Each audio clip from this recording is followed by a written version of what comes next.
Tahun 2019. Aku masih kelas 10 di SMA Negeri 1 Ungaran.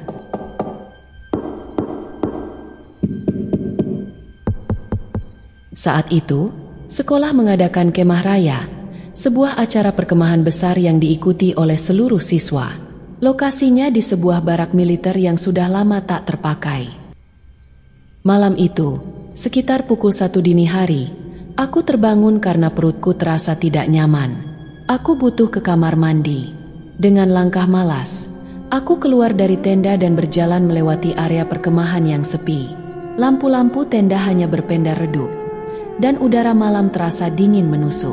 Kamar mandi yang paling dekat sudah penuh, jadi aku memutuskan untuk pergi ke kamar mandi yang paling belakang. Tempat itu lebih jauh, lebih gelap, dan jarang dipakai karena katanya agak angker. Tapi aku tak punya pilihan lain. Begitu sampai, suasana makin sunyi. Hanya suara jangkrik dan desir angin yang menemani. Aku masuk ke dalam salah satu bilik, buru-buru menyelesaikan urusan. Tiba-tiba, suara jeritan perempuan menggema di luar bilik. Jelas, dekat, dan mengerikan. Bulu kuduku langsung berdiri. Nafasku tercekat. Itu bukan suara hewan, bukan suara angin. Itu suara manusia. Aku mencoba meyakinkan diri bahwa mungkin ada teman yang iseng. Tapi saat aku mengintip keluar, tidak ada siapa-siapa. Kamar mandi ini kosong. Detik berikutnya, aku tak berpikir panjang. Aku langsung berlari keluar, melewati lorong gelap menuju tenda.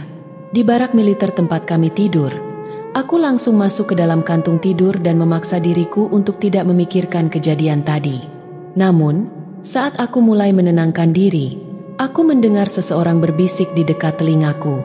"Kenapa lari?" Jantungku hampir berhenti. Aku tak berani membuka mata. Malam itu, aku hanya bisa berdoa, berharap suara itu tidak kembali.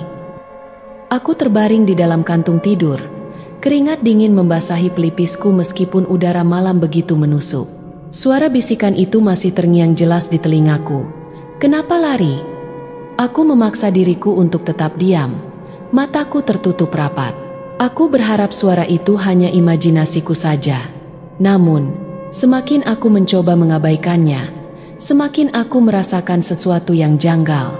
Suasana di barak terasa mencekam. Dari balik kelopak mataku yang terpejam, aku bisa merasakan ada sesuatu yang berdiri di dekat tempat tidurku. Seolah-olah ada sosok yang mengawasi. Srek, srek. Suara langkah kaki di lantai barak terdengar jelas. Perlahan, semakin mendekat. Nafasku makin berat. Jantungku berdegup kencang. Aku ingin membangunkan teman di sebelahku, tapi tubuhku terasa kaku. Tidak bisa bergerak sama sekali. Langkah kaki itu berhenti tepat di sampingku. "Lalu, aku lihat kamu." Bisikan itu terdengar lebih jelas, tepat di samping telingaku. Suara seorang perempuan. Lirih, tapi penuh dengan kejahatan. Aku ingin menjerit, tapi suaraku tertahan di tenggorokan. Lalu, tiba-tiba, braak! Tenda di ujung barak berguncang keras, seperti ada sesuatu yang menghantamnya. Beberapa teman langsung terbangun dan panik. Aku langsung memanfaatkan momen itu untuk membuka mata dan berusaha bangkit. "Woi, siapa yang nabrak tenda?" teriak salah satu temanku.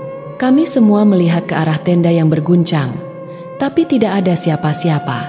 Seolah-olah sesuatu yang tak kasat mata baru saja menghantamnya. Aku mengambil napas panjang dan akhirnya berani berbicara. Tadi aku dengar suara perempuan bisik-bisik di sebelahku.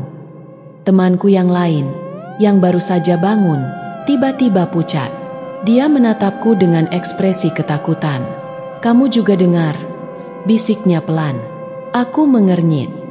"Maksudnya?" Dia menelan ludah, lalu berbisik lirih. Aku juga dengar bisikan itu tadi, tepat sebelum tenda itu terguncang. Malam itu, kami semua sulit tidur. Keesokan paginya, kami mencoba bertanya kepada kakak-kakak panitia tentang barak ini. Salah satu dari mereka akhirnya buka suara. Dulu sebelum jadi tempat perkemahan, barak ini pernah dipakai sebagai tempat isolasi tahanan perang. Banyak kejadian aneh di sini, terutama di kamar mandi belakang. Aku dan temanku saling berpandangan. Tubuh kami kembali merinding. Apakah suara perempuan yang kami dengar itu adalah arwah dari masa lalu? Yang jelas, malam itu aku berjanji pada diriku sendiri, aku tidak akan pernah lagi pergi ke kamar mandi belakang sendirian di tengah malam. Setelah mendengar cerita dari panitia, tubuhku kembali merinding. Jadi, barak ini dulunya tempat isolasi tahanan perang? Dan kamar mandi belakang. Apa mungkin itu dulu tempat sesuatu yang lebih mengerikan terjadi? Aku ingin melupakan kejadian semalam, tapi rasa penasaran menguasai pikiranku. Aku merasa seolah ada sesuatu yang belum selesai. Siang harinya, aku dan beberapa teman mencoba melihat kamar mandi belakang lagi.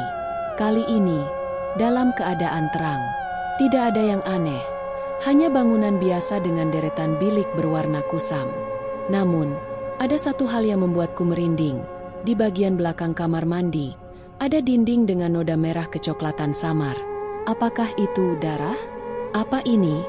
Tanya temanku, Rian, sambil menyentuh noda itu. Jangan disentuh, Bego. Aku langsung menarik tangannya. Rian tertawa kecil, tapi aku bisa melihat kegelisahan di matanya. Kami tak berlama-lama di sana dan segera kembali ke perkemahan. Malam kedua. Malam itu, aku berusaha untuk tidak memikirkan kamar mandi belakang lagi. Tapi semuanya berubah saat pukul 2 dini hari. Aku kembali terbangun. Kali ini bukan karena ingin buang air, tapi karena suara langkah kaki di luar barak. Tap, tap, tap. Langkah itu pelan, seperti seseorang yang berjalan mengendap-endap di antara tenda. Aku berpikir mungkin itu panitia yang sedang patroli. Tapi kemudian, hei, keluar. Suara perempuan itu muncul lagi. Pelan, lirih, tapi jelas. Aku tercekat. Suara itu berasal dari luar barak, tepat di depan pintu. Aku melirik ke sekeliling. Semua temanku masih terlelap. Aku mencoba mengabaikannya. Namun, tiba-tiba, terdengar suara lain, seperti sesuatu yang sedang mencakar-cakar kain tenda dari luar. Srek, srek, srek. Aku memejamkan mata, berusaha berpikir jernih. Ini pasti angin, pasti hanya angin. Lalu, suara langkah kaki itu semakin dekat. Dan kemudian, pintu barak terbuka sendiri. Aku langsung menahan napas. Dari celah kantung tidur, aku bisa melihatnya, sesosok bayangan berdiri di depan pintu. Tubuhnya tinggi, rambutnya panjang menjuntai. Aku ingin berteriak, tapi suaraku seakan lenyap. Sosok itu tidak bergerak, hanya berdiri diam, menghadap ke dalam barak. Lalu, dalam hitungan detik, dia mulai berjalan ke arahku. Tap, tap, tap. Aku menutup mata, berharap semuanya ini hanya mimpi. Tiba-tiba, bangun. Seseorang mengguncang tubuhku keras. Aku tersentak dan langsung membuka mata. Itu Rian. Kamu kenapa? Teriak-teriak sendiri. Aku terengah-engah. Semua teman di barak ini terbangun, menatapku dengan bingung. Aku menoleh ke pintu. Tidak ada siapa-siapa. Tidak ada sosok tinggi berambut panjang tadi. Namun, satu hal yang membuat jantungku hampir berhenti. Pintu barak memang benar-benar terbuka. Siapa yang membukanya?